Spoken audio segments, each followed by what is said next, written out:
The PlayStation Vita was Sony's last true handheld, and many people remember it as a failure. But here in 2025, retro prices are climbing, nostalgia is at an all-time high, and the Vita has one of the most active modding scenes out there. So the question is the Vita worth it today? Released in 2011 as the PSP successor, the Vita boasted some incredible tech for its time.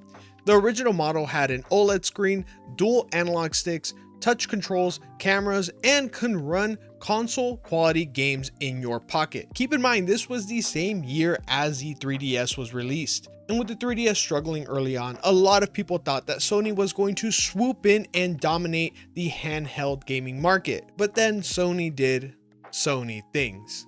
Overpriced proprietary memory cards, weak first-party support, and a strange push to turn the Vita into a gaming phone. All of this ended up holding the Vita back. So while the Vita did flop commercially, it left behind one of the most passionate fan bases out there. And now, prices for both the consoles and the games have climbed like crazy. At the end of the day, the games are what matter for a system like the Vita.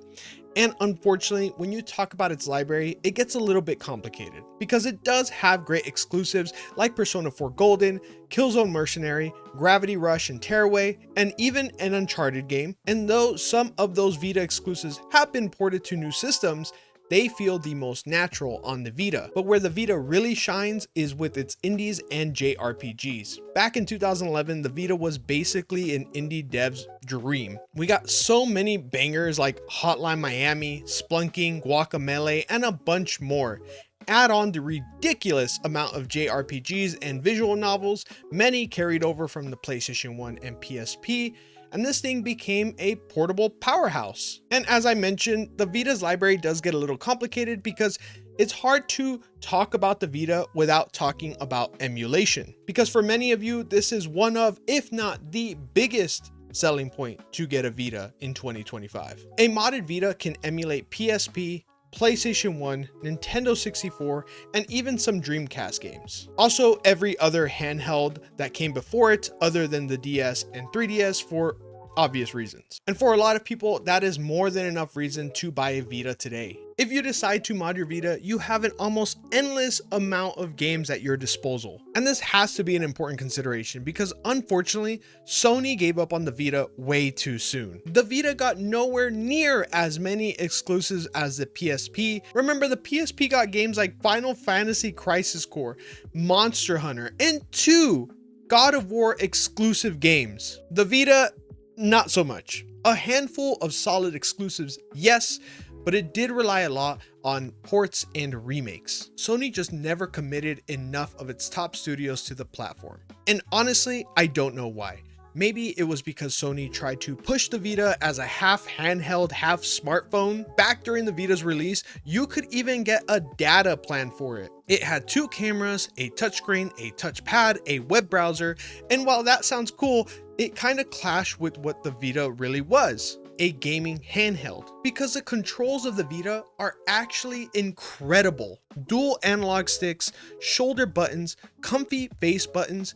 It feels like a mini PS3 in your hands. And if Sony had focused on just the handheld gaming instead of trying to compete with smartphones, maybe the Vita would have done better. Because honestly, looking at it now in 2025, compared to the Switch and the Steam Deck, ironically, the Vita feels like the last true portable console. Slim, compact, and a decent amount of power with good battery life. And I'm not sure we will ever see a system like this again. IGN just posted a story about leaks and rumors of Sony's next handheld, and TLDR, it's basically a Switch. It sounds like it's going to have a docking function and be close to the same size as the Portal, which is cool and all, but I would love to see one of these companies make another system this size again, because we all know that this is not portable. So if Sony's dropping a new handheld, let's all collectively cross our fingers because they really fumbled the bag when it came to the Vita's release. The Vita came out with two main models, the 1000 and the 2000 model. The 1000 had that beautiful OLED screen, but it was bulky and used this weird proprietary charger. The 2000, aka the Slim, swapped out the OLED for an LCD screen, but it was lighter, slimmer, had better battery life, and dropped the weird proprietary charger. At launch, the original Vita was priced at $250 for the Wi-Fi model and $300 for the 3G model. Not awful, but then came the memory card disaster. These were Vita proprietary memory cards. And yes, Sony was wild for dropping these at this price point. Sony charged you $30 for 4 gigabytes, $45 for 8 gigabytes, $70 for 16 gigabytes, and $120 for 32 gigabytes. To put it in context, today you can buy a micro SD card with 1 terabyte for about $80. That's roughly 8 cents per gigabyte. Sony sold you 32 gigabytes at $120, which is $3.70 per gigabyte. That makes Sony's memory card 47 times more expensive than what we can buy today. Add in the optional data plan, and people quickly decided that the Vita was just too expensive. In reality, Sony saw a success of the PSP and thought they could get away with charging people more for their newest console. Sorry Sony, but only Nintendo fans fall for that. So in just 3 years, Sony tried one more time to save the Vita and came out with the 2000 model, aka the Slim Vita, which released for only $200 and thankfully got rid of that ridiculous proprietary charger, but did keep the very expensive memory cards. Overall, it had a decent reception and in my opinion is the better version of the two, but sadly the Vita was struggling so much that Sony began to ignore its existence. And by 2014, Sony had basically abandoned the system entirely and removed any mention of it during their presentations. And somehow we are here in 2025 and Vitas are not dirt cheap. Expect to pay $150 to $250 for one depending on the model and the condition, and limited editions of the Vita can be found at even crazier prices. And those proprietary memory cards are still ridiculously expensive. Thankfully, the community has solved a lot of these problems. Japanese Vitas are cheaper and not region locked. Memory card adapters now let you use micro SD cards instead of Sony's crazy Vita ones, and modding a Vita is one of the easiest things ever. If you can hit the like button on this video, you can likely mod a Vita. Seriously. And if you end up getting a Japanese Vita, modding it allows you to switch the functions of the X and the circle button, which is absolutely crazy because I just found out prior to the PS5, all Japanese Sony consoles use circle for confirm and X for cancel. What?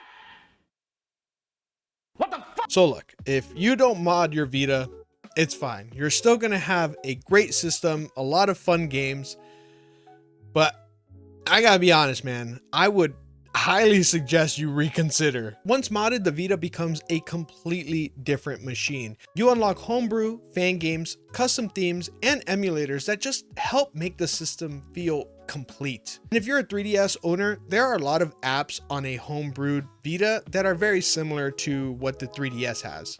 Apps like PKGJ is the Vita's version of the 8-Shop, making it super easy to find content.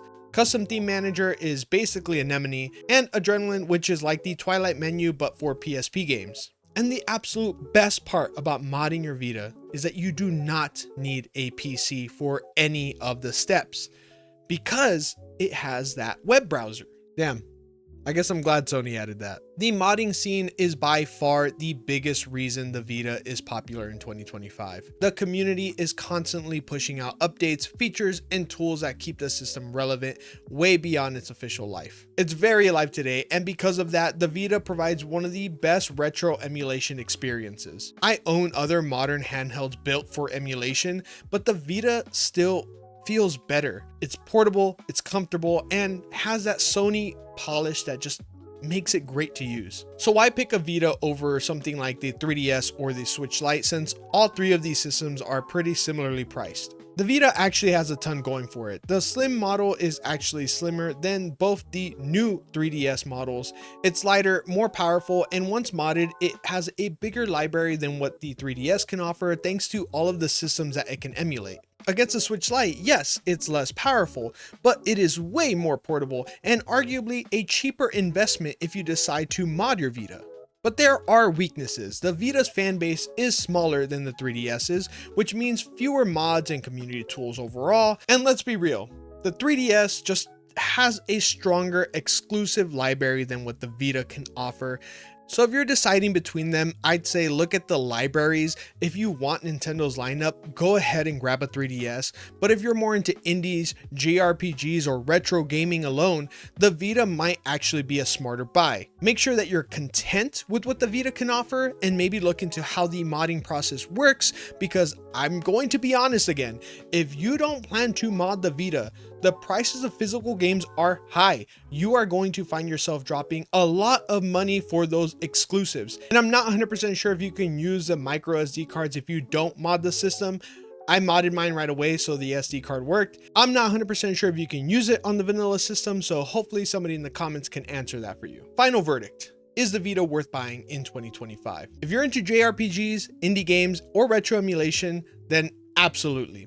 The Vita is still a fantastic handheld, but if you're looking for another older system with a huge fan base and also easy to mod with a great exclusive library, then maybe the 3DS is something you would want to consider. Personally, I have been loving my time with my Vita. I had never really had one before. I was a PSP kid, so I've been revisiting my childhood library, but at the same time, I have discovered some really unique Vita games like Gravity Rush and Uncharted Golden Abyss. They stand out even today because the Vita did really have some great ideas. I just wish that Sony wasn't too quick to give up on it. I think the biggest problem with the Vita is its library is too limited on its own. It almost forces you to mod the system to get the full Vita experience. Luckily, modding it is very, very easy, and once you've done it, the Vita honestly becomes one of the best retro handhelds you can get right now. So what do you think? Would you still buy a Vita today, or do you think your money is better well spent on a Steam Deck, Switch 2, or Sony's rumored handheld? Let me know in the comments down below, and if this video helped at all, consider leaving a comment and a sub. Thank you so much, and I hope I catch you on the next one. Peace.